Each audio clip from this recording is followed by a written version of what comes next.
Hey everybody, Chris here. Just a quick note before we get started. This conversation was actually recorded in the summer of 2018 and just got lost in the archives.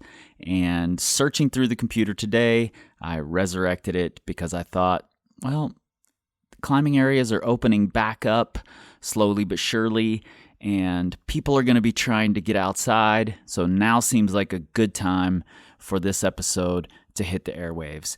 If you are getting back out, make sure you're staying safe, make sure you're following local regulations, suggestions, and be smart.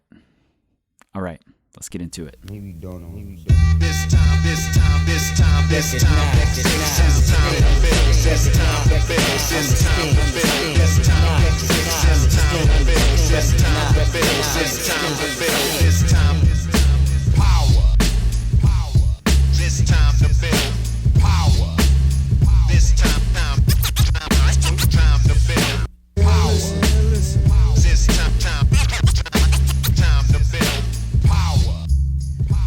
What's up, everybody? I'm your host, Chris Hampton.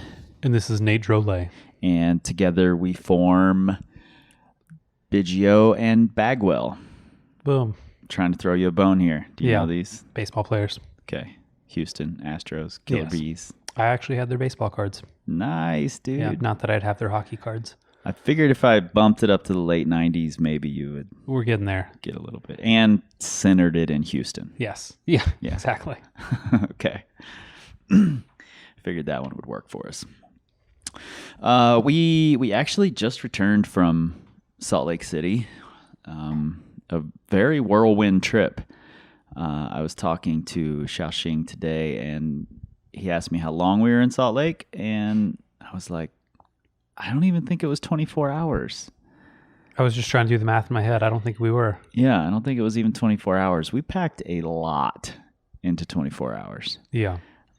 Including a couple of recorded conversations with Esther Smith and Ava Lopez. And went and watched an Ava Lopez presentation that was pretty fantastic. Yeah, so it was awesome. And you'll hear more about that soon. But today, we're going to talk about the top 5 ways to salvage your season. I don't even know anything about this because I've never tanked a season. I don't even know what that's like. Really? That's so. I definitely don't have here written, ask Chris about Waco tanks. Hey, I sent something. We'll get there. So why would someone need to salvage a season? Because there can be several reasons. You can have gotten horribly out of shape. You could have just had a really busy, like either summer or winter, depending on when your season is.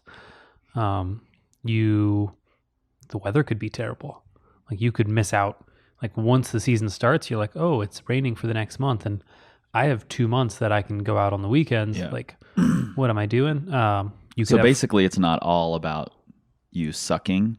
It can also be that outside factors have come into play. But let's not, rule out you sucking. It's a thing. But yeah, so to be outside factors, your friends could get married in October. Come on, friends. Yeah. No one gets married. Well, you know what? October's fine now. Yeah. At least they're not getting married in November. Yeah, let's not do that. Yeah. No weddings in November, friends. So there's a lot of reasons. And I think a really common thing that happens is, first a good wave of weather comes in and people go outside and they're just like, oh shit, I'm not ready. Mm-hmm. Like what do I do? Like there's this kind of spiral out of control. They're like, I haven't done core in like 4 years. How do I even do that? I've been getting in shape since 1997. Yeah. And it's not even just that people get outside, realize they're not ready during that first wave. You can also tank a season by going out too soon and just starting to try and perform. Oh yeah. When that first little October wind blows in and you're like, fuck yeah, it just dropped below 80. I'm on the proj. Oh man. And then it's 88 for the next 6 weeks. Yeah. That said, that is maybe one of my favorite days of the entire year is the first day when you're like outside and you're like, oh, it's like kind of nice and crisp and bluebird and sunny out. And there's like a cold wind. Yeah. And you're just like, it's coming. Mm-hmm. Tricks everybody. It does. Yeah. Because you still have like another month after that. But yeah, I mean, that totally happens. You know, people who, or they just started their season like 3 months too early. They're like, I'm just going to power through the bad time. Right. And then by the time the season comes around, they're burnt out. Yep. On the way into the downward slide. Mm-hmm. So there's a lot of reasons why you can be coming into a season and, you know, kind of have that oh shit moment. Mm-hmm. Yeah. And today we're going to talk about the top 5 ways as we see it to kind of salvage that and make the most of what could turn into a really bad, depressing, alcohol-filled couple of months. Yeah. And our number 5 reason is, and some of you aren't going to want to hear this, but take a step back, difficulty-wise. Like, step it down a notch. Just one notch. Yeah, just a little notch. But that's fucking hard for people. People always want to be stepping it up a notch. Mm-hmm. They don't even like to stay where they were last season. They just want to step it up a notch. Always. All the time. Yeah. Progression is linear, Chris. Yeah, it's perpetual. Yes. In fact, that's what we should name a training plan. Perpetual progression. Perfect. Sell to everybody.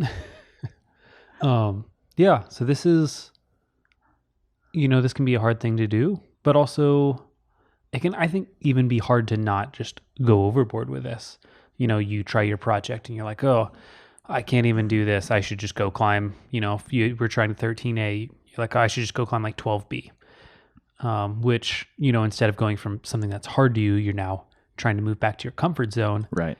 You know, maybe you're one of those people who's done like 6 or 7 13As and 2 12Ds. Right. I know these people. Oh, yeah, for sure. And so, you know, now's a great time. Just pull it back a notch. Like if your original buildup was going to be, okay, I'm going to do like, you know, 2 12Ds, a 13A, and then maybe try my first 13B, then, you know, pull it back. Like, oh, I'm going to do a couple 12Cs, then some 12Ds. And if you feel good, which, I mean, often when you start a season and you feel rough, like, you know, sometimes it just takes a while to get used to climbing on rock again. Yeah, get some momentum going. Yeah, like momentum and confidence, that goes such a long way. Mm-hmm. So, you know, I think most people already should probably start a step back from where they already are. Yeah. Like when they start a season, kind of build that preseason base. Yep, I agree. So they have some speed going. But yeah, so just take a little bit of a step back and then kind of reassess once you've built some steam. Yep. And on the flip side to your example, there are some people out there who maybe should reconsider taking a step back. And I'm not talking directly to you, Phil Wilkes, but I kind of am. If you've done, you know, Phil is a good climber. See, now I am talking directly to Phil. Phil, you're a good climber.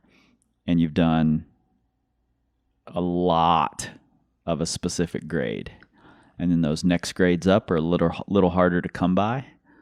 Maybe this isn't the best tactic for you, taking a step back right to that next level down, because that's where your comfort zone is. Just like Nate just said, stepping back into that comfort zone isn't what you want to do. So maybe you just haven't learned to push out of that comfort zone yet.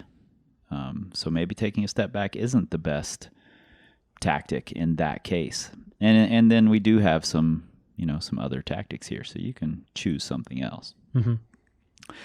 Our number 4 is view it as a setup season. And maybe this might be my favorite of these, because I really like setup seasons. I don't know why. Maybe it's because that's how I view my tanked seasons afterward. Yeah. Like, oh, that wasn't a tanked season at all. Setting myself up for next season. Yeah. They're fun though. Like I agree. Like I've had a couple times where it wasn't even so much intentional of, you know, maybe I had been bouldering and then Like I spent a bunch of Thanksgivings up in Kentucky, like in the Red River Gorge, from Texas, but went to school in Tennessee. And so going back home for a few days did make sense. So instead, I skipped a couple days of school and spent an entire 10 days in the red. Well, because that makes sense. Much more logical. But because I would normally, like a lot of times I had bouldered through the summer, I would get there and be horribly out of shape. But what was really fun was I could go, and it was completely stress-free. I was like, oh, I can go like check out some projects. Like, Yeah, I can free go, feels, that's what I call it. free feels. Exactly. You can go project shopping. Like there was no stress. And it was like, okay, I'm just going to invest a little bit of time here and there, see what feels good. And then I know what I need to train for. I know what, it's like, okay, I need to go do more big routes, or I need to try more bouldery routes. So when I come back, I'm fit for this. Yep. And so it can very much go from, oh man, I'm really out of shape and I'm not going to be able to do anything, to like, oh, like this is awesome. I'm super psyched. I can't wait to like this is now like what's keeping me motivated. Yeah. I mean, I think project shopping is a really nice way to spend a season. Again, I'll definitely say if you're a project shopper all the time, this is not the tactic for you. If you're a summer and rifle kind of person who's always project shopping, maybe your season needs to be not shopping. Yeah, maybe you should be stepping down and climbing more volume. Mm-hmm. Yeah, and I can see a setup season working in a different way as well. I mean, if you come into your season and you realize that you don't have the stamina you need to give multiple efforts, if you don't have the endurance you were expecting, whatever it is, you can use your then tanked season to set up for that leading into your next training cycle before your next season. And I think that's an interesting way to go too, because then you can sort of treat it like further training. So instead of just let's go project shopping, check out what we're going to do, know exactly what we're getting set up for, you can use it as further training. Yeah. If you already know what you want to do in the future, like if you know what you want to do next season, use that time to start building the base then. Like, things happen, things come up in life. We can't always be ready when we want to be, but if you can at that point say, all right, this isn't going to happen to me 6 months from now, I'm going to start taking care of it now. Like that's a great use of time. Yep, totally. And our number 3 of our top 5 ways to salvage your season is just have fun. Blasphemy. I know. And it's funny, a lot of the times when someone asks about something like this on our Facebook community group, there's always someone who says, just go out and have fun, and they almost get ignored. Yeah. Like, I'm sorry. That's not an option. You're in the wrong place. There's no fun in rock climbing. Yeah. Who let this guy in? But I think there are some ways that you can go out, have a lot of fun, and still make progress through that season that you thought was tanked. There are all sorts of silly challenges and circuits and link ups and things like that you could do that would be really fun challenges for you. I remember writing these lists about the red years ago that were a trad route and a sport route of the same grade at different crags around the red.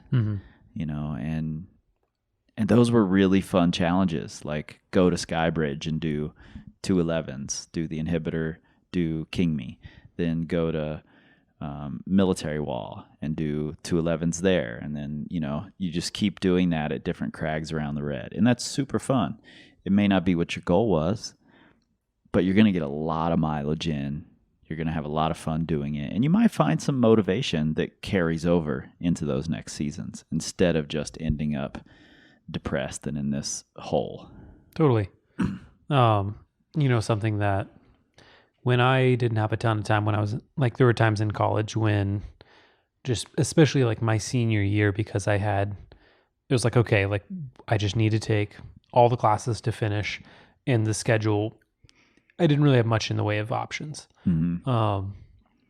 But one of my favorite things is I was like, okay, I'm just going to go out and have fun.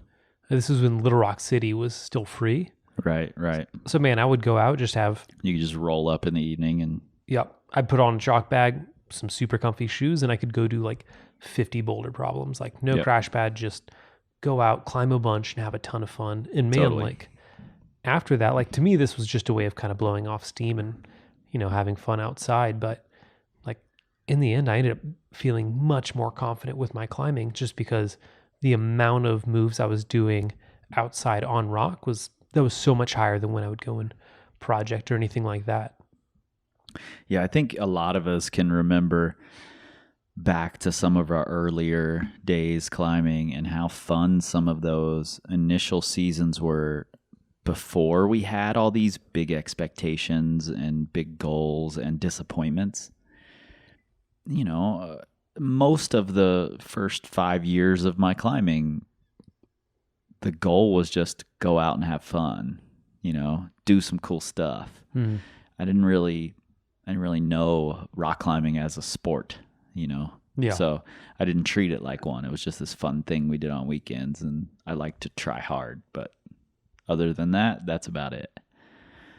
So I think we can think back to those, realize that is a feasible option, even though we want to say it's not when we're focused on training and getting better and improving. Mm-hmm. And, there's a lot to it as well. Like you can get a lot of benefit out of having fun. Like, go to the crags that you may not have normally gone to because there aren't enough like hard climbs there, or maybe it's just really far out of the way. But, go out, do some fun new on-sites, do something that you really enjoy. But, just kind of go and have fun. And honestly, like for a lot of people, when they stop stressing out so hard about what they should be doing and they just go out and have fun, like it's fairly often that people realize like, oh, like I should have been doing something different. Like maybe I can go out and just climb some easier climbs at a higher volume, and that's going to get me a lot of benefit because that's what I really need. But I felt like, if I wanted to progress, I needed to be building up like a higher level pyramid or projecting. Right. So, like, man, if you're having fun and you're enjoying what you're doing, it's really easy to get better. Yeah, there are a lot of ways of having, that look like having fun that are going to help you progress. One of the things I like about climbing with you is that you're not afraid to just make up stupid moves, play with stupid eliminates. That's one of my favorite things to do in a boulder field is after I've done a boulder, make up some really dumb version of it that involves some really weird move, because they're really fun to try. Yeah. Silly, dumpy little boulders can have some fun, crazy moves on them that can teach you something for sure. Totally. And you learn a little more about body awareness. You learn a little more about how to see interesting movement and how to connect holds together. And I mean, that stuff's invaluable later on. Mm-hmm. And you're not going to learn it by connecting the chalk dots. It just doesn't teach you as much as playing around and being silly can oftentimes. Totally. Let's take a break. Yeah, let's take a break. What's up, everybody? Chris here. I'm not going to take up too much of your time, but I do want to let you know about my new book, The Hard Truth: Simple Ways to Become a Better Climber. It's a collection of 26 essays, no nonsense, meant to shine a light on those qualities that limit us the most as climbers. The qualities that are hard to measure, but simple to manage. Simple, that is, when they're backed with intention. The book was illustrated by my good friend Brendan Leonard from semirad.com, who read every essay and put one of his amazing in-your-face charts along with each one. The Hard Truth will be widely available on May 14th, 5/14. No, that's not a coincidence. However, you can get your copy 2 to 4 weeks early by going to powercompanyclimbing.com, click on the shop tab, the hard truth. Check out all the pre-order bonus items that we have and get your order in. Until then, thanks for your support, and back to the show. And we have returned. During the break, my wife and our friend Julie came in, and we pulled our medicine animals. Is that what they're called? Cards? I think that's correct. Yeah. You were a bear. Yeah. I was an antelope. I was, yes. Yeah. Pretty accurate readings, I think, actually. You were the introspective one. I was the action one. So yeah. I think that was pretty accurate. So we've got 2 left on our top 5 ways to salvage your season after you've royally fucked it up. And our number 2 is to focus on your weaknesses. Now's a really good time to focus on your weaknesses. Yeah. Yeah, we're done having fun now. No more fun. Time to fun buckle only down. lasts like 4 minutes. Yeah. Yeah, we were just kidding about fun. No. How do you get better right now? Yeah, work on your weaknesses. Man, here's like kind of the fun trick about this. Like you can kind of get rid of your ego because there's like you have no expectations with your weakness because you already know you suck at it. Right. So it's just like, who cares? You've got pre-built excuses. You're just like, yeah, no, I'm terrible at like knee bar routes, so that's why I'm on this thing 4 number grades lower. Mm-hmm. Like, yeah. And no one else works on their weaknesses, so people would be like, holy shit, Chris is working on his weakness. Yeah. Weird. Yeah, I love it. I love spending time getting bouted by some low-graded oddity. Mm-hmm. You know, I think that term was in a Topher Donahue article about Lumpy Ridge in like low-graded oddities in like a Rock and Ice magazine from 1999 or something like that. Start up the car. Let's get going. Why are we here? But yeah, I think it's really fun. It's fun for me anyway. Yeah. To find something that's at this much lower grade that feels really difficult to me. And the reason that I find that fun is because it gives me a really clear picture of here's something you can do to get better. And frankly, when you've spent a lot of time training and you've climbed into what you perceive may be your limits, it becomes really hard to get better. Yeah. You get better in tiny little chunks, not even chunks, tiny little specks. And finding those routes where it's like, oh, I did 14A last season, but here's this 13A that feels impossible for whatever reason. That's a thing. Yeah, it's totally a thing. And it's a really exciting opportunity for low-hanging fruit. Mm-hmm. Yeah, absolutely. I couldn't agree more, man. Like working your weaknesses, and you find out you really enjoy other things you didn't realize. Mm-hmm. I would say my favorite styles of climbing now are typically the things that for a long time I considered what I was worst at. Like I love big momentum climbing. Like, yeah, me too now. I know. Yeah, it was hilarious. We were climbing in a machine shop and you like did several of your power projects. All the power projects. Like big dyno projects, and you're just like, shit, I got to find something to work on. I need a new box to check. Yeah. But that's just it. Like I used to love like static crimping and like smaller moves and high feet. Now for me, it's like full extension's my favorite style. Like, and things even now, like things that I don't consider my things that I've developed into strengths, like, they're just a ton of fun. Yeah. And it's because like I started climbing on more and more different styles.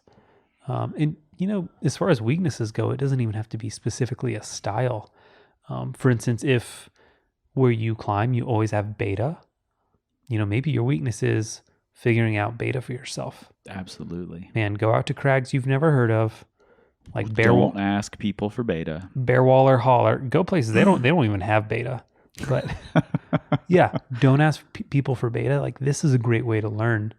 Don't ask for beta. Go figure out stuff on your own. Yeah. Yeah. So yeah, like figure out these things that, maybe you're not as good at. Like maybe it's momentum, maybe it's pacing, maybe it's climbing in front of a crowd.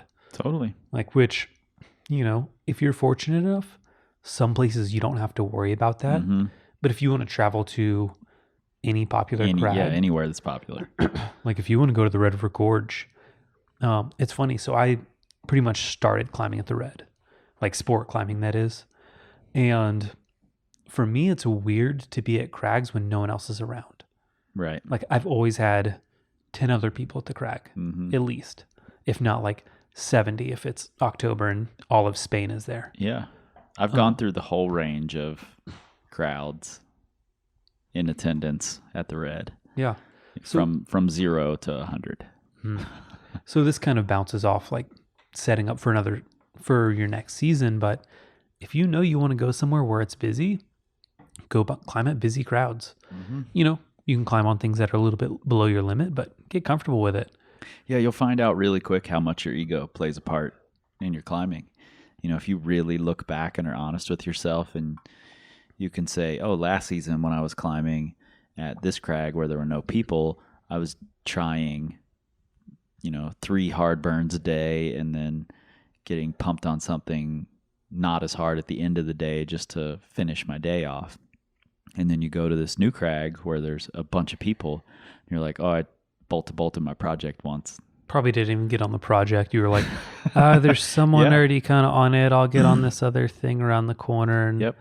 I don't know. I'm not feeling it. Absolutely, man. You have to be honest with yourself about that stuff, and that's something you can work on. Yeah. And, you can learn to use it to your advantage. Man, like, I love when there's like a big psyched crew at the crag. Mm-hmm. Like, me too. That is such a great amount of energy that you can feed off of. Unless I just don't like those people. Yeah, fuck those people. But yeah, so weaknesses don't need to be like I'm bad at crimps or slopers. They totally can be. But yeah, if your season's already in the shitter and you need something to do, like you might as well work on the things that are the easiest to get better at. Yeah, learn and get better. Something you just said though, shitter, is funny to me. No. So you and I have both worked with a fairly large number of clients over the last couple of years. Yeah. What would you say is the most common 2 weaknesses listed on people's consultation forms? Power endurance and power endurance. My God. I was thinking of slopers and climbing dynamically. Oh, yeah. I still see that all the time. I guess Even though every gym in America only has slopers and climbing dynamically. Yeah. I was thinking of what do you want to get the most out of this training? Oh, yeah. And it's always power endurance. It is. Doesn't matter. I mean, they choose the middle. Boulder, sport climber, they're like, oh, I want power and endurance. Ooh, power endurance. Every time. Yeah. Anyway, total sidebar there.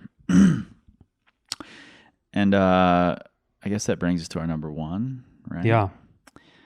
Our number 1 way, and this one doesn't happen enough. Yeah. Not enough people do this. That's why it's number 1. Yeah. Our number 1 way to salvage your season is to stop freaking the fuck out and stay the motherfucking course. You just had like 20 of your clients in your head when you said that, didn't you?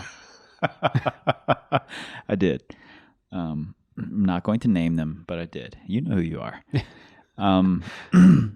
Yeah, I think it's really important to realize that, especially if you're in the gym most of the summer. Oh, yeah. And then fall rolls around and you go out, and week 1, your first trip to the crag, you're like, oh my God, nothing worked. I suck. This, it's all failed. I wasted my money. I wasted my time. Mm-hmm. No, you gotta see it out. That doesn't even mean see it out for 3 weeks. That means see it out for a couple of months, because depending on who you are, depending on your level of experience, depending on your level of adaptability, it could take a month to get used to climbing outside, especially if you're only going outside once a weekend. If you get 4 trips, it might take you that long just to start to transfer what you've built up to what you're climbing on outside. 100%. I think this is one of the most common errors that we see in people's seasons. They come out and they think they're just ready to tear apart their project, and they're like, oh shit, I'm not ready. Like, still feels hard. Yeah, it still feels hard.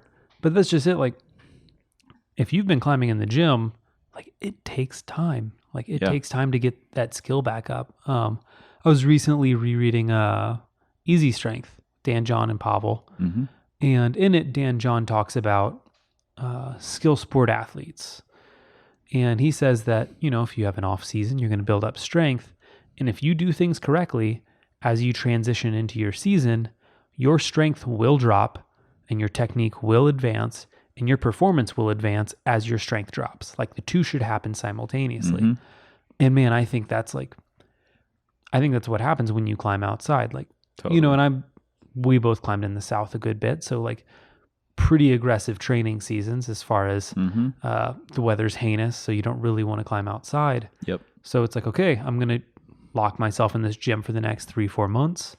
Then when you climb outside, it's funny because I have videos of me like going to like Boone. It'd be like in September when the weather's like cool there, but still too hot everywhere else. And I'd be climbing like an idiot.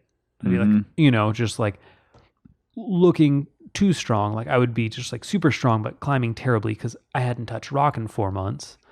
And then, about like a month or 2 later, it would I'd have that shift.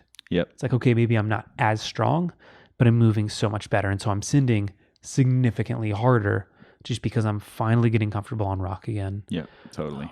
And man, especially like, if you're sport climbing, getting used to being really pumped out of your mind again, like, that's a thing. Yeah. Especially if you're going, like, if you've trained for a season in an area you're unfamiliar with, this is going to be an even tougher process. Yeah. And I just can't say it enough. Do not bail, don't abandon ship. Mm-hmm. See it through a little bit. You can still implement some of these other tactics. You can have a little short anti-style project that you work on leading into your season. Probably should. And I really love that tactic. I've used it a lot. Mm-hmm.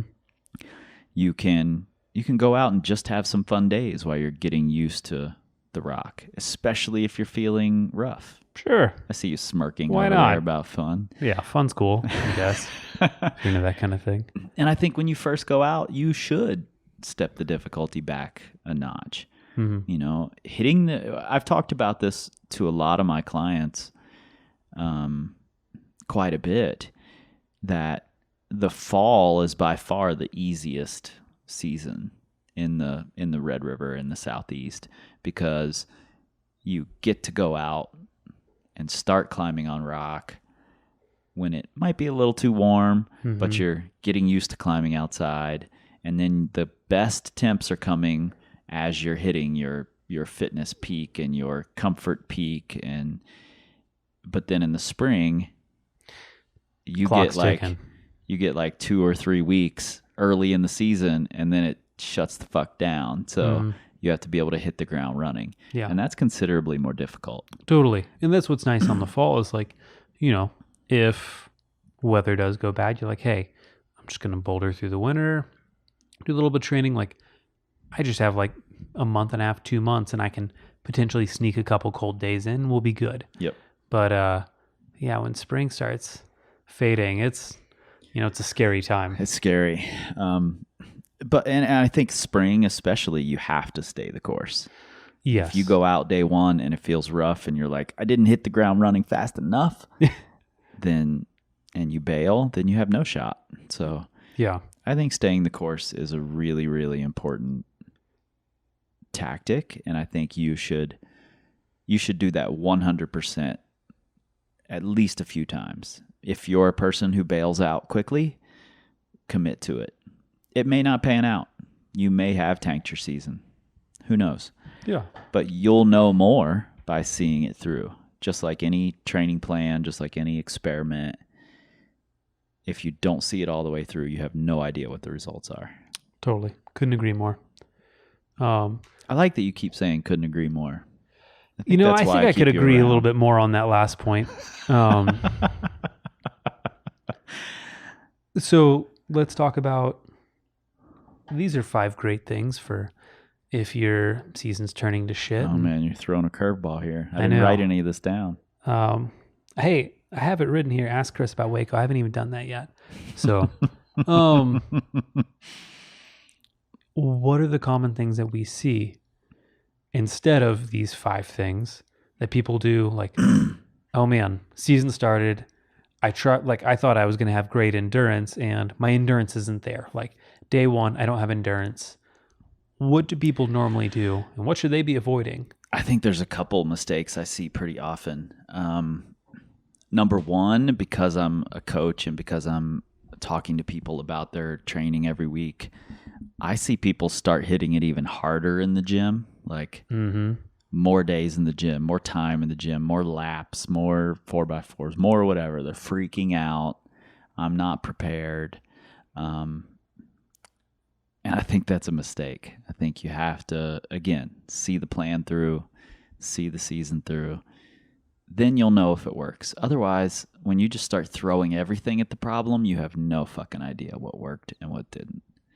Yeah. If you're starting your training when it's already in the 60s out, like you're in trouble. Yeah.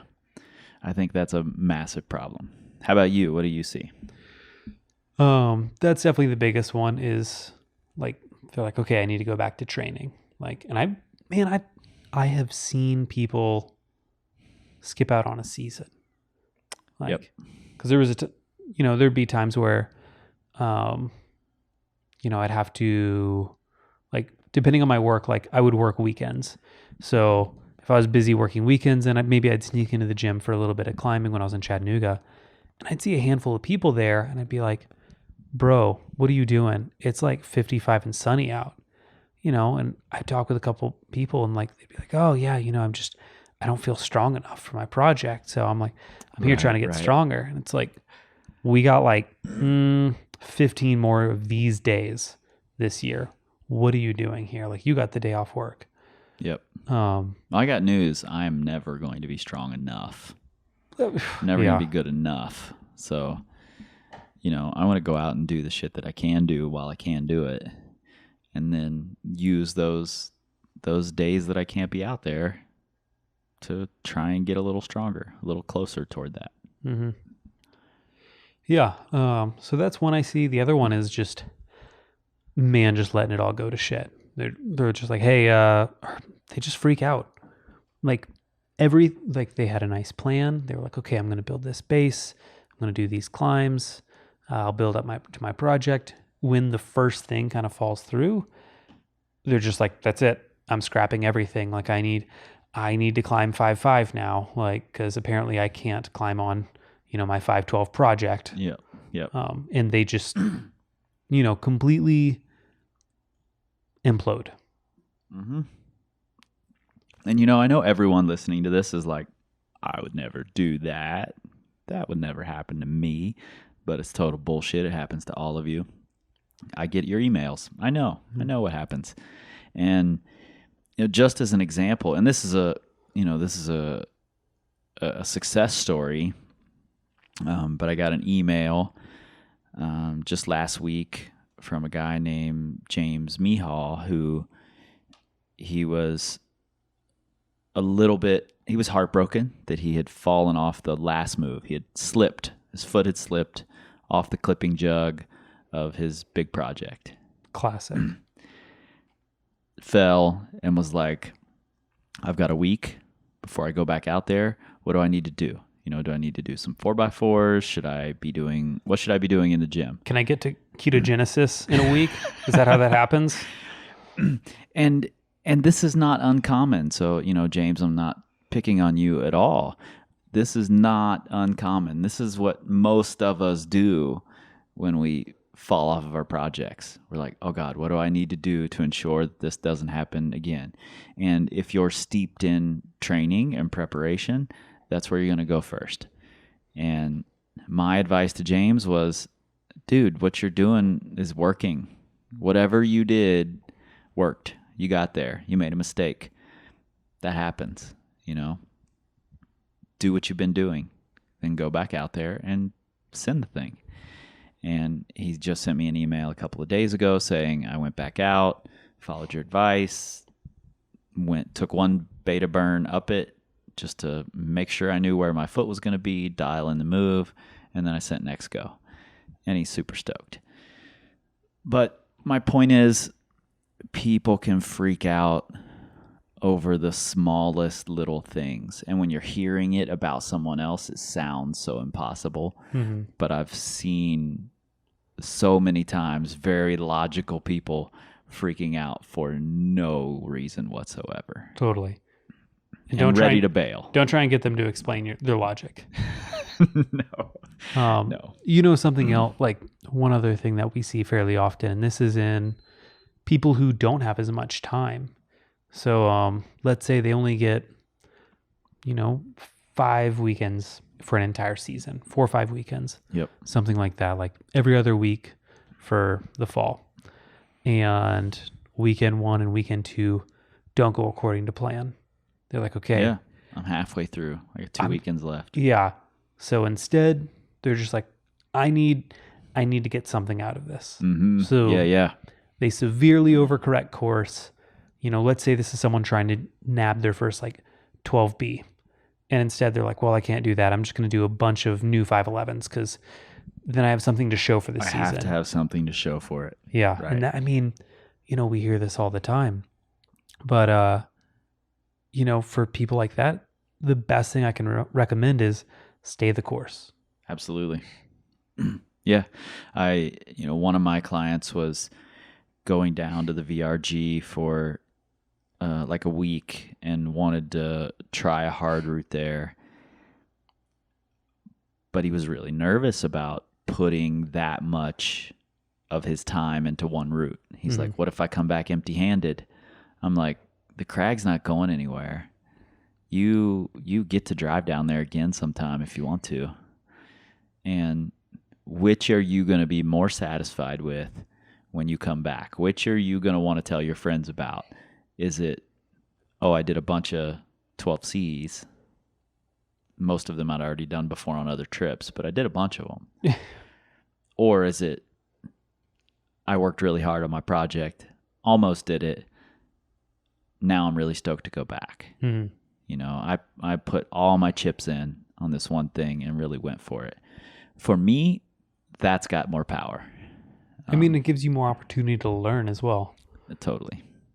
Yeah. And just like you said in the beginning, if taking that step back, if bailing, abandoning ship and overcorrecting course puts you back into your comfort zone, that's where you're making an error. Mm-hmm.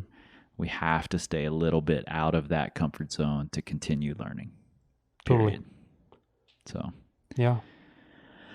All right, you wanna recap the 5? Yeah. So top 5 ways to salvage your season. Top 5 ways to salvage a season. Number 5, take a step back. Number 4, view it as a setup season. Mm-hmm. Number 3, have fun. Boom, have fun. Number 2, work your weaknesses. And number 1, stay the motherfucking course. I'm glad you said motherfucking course, because if you didn't say it, I was going to say it. All right. You guys out there all know where to find us. PowerCompanyClimbing.com. By the time you hear this, we'll probably have our circuit tape out. You should check that out. I'm not going to tell you all about it right here because the website will tell you all about it.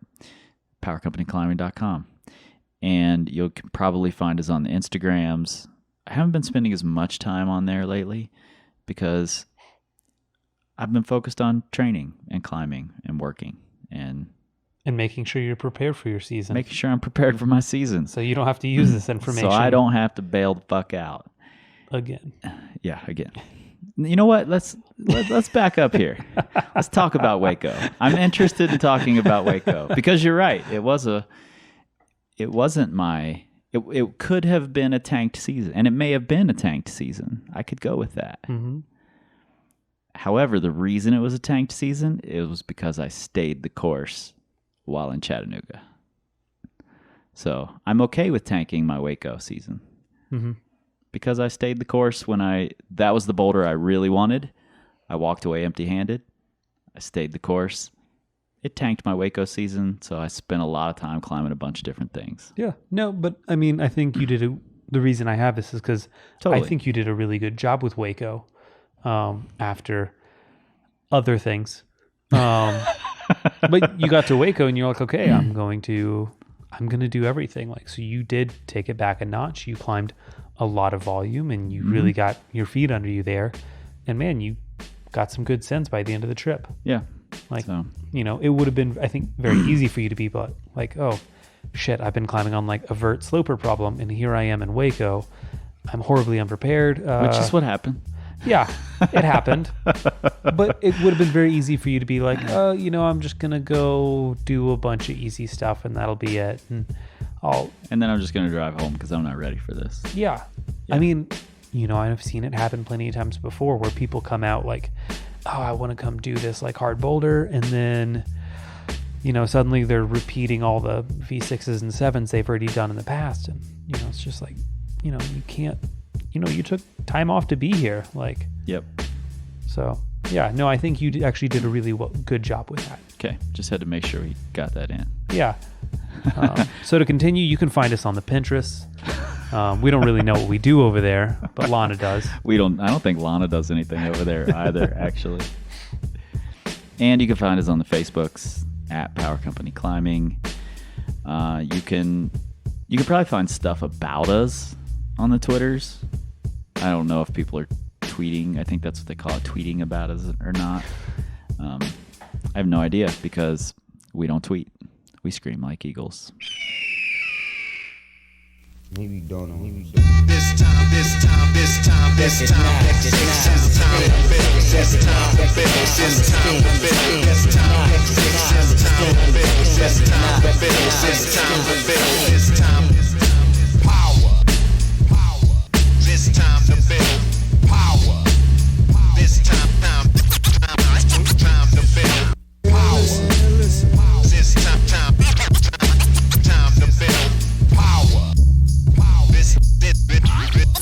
time to build power. This time to build power. This time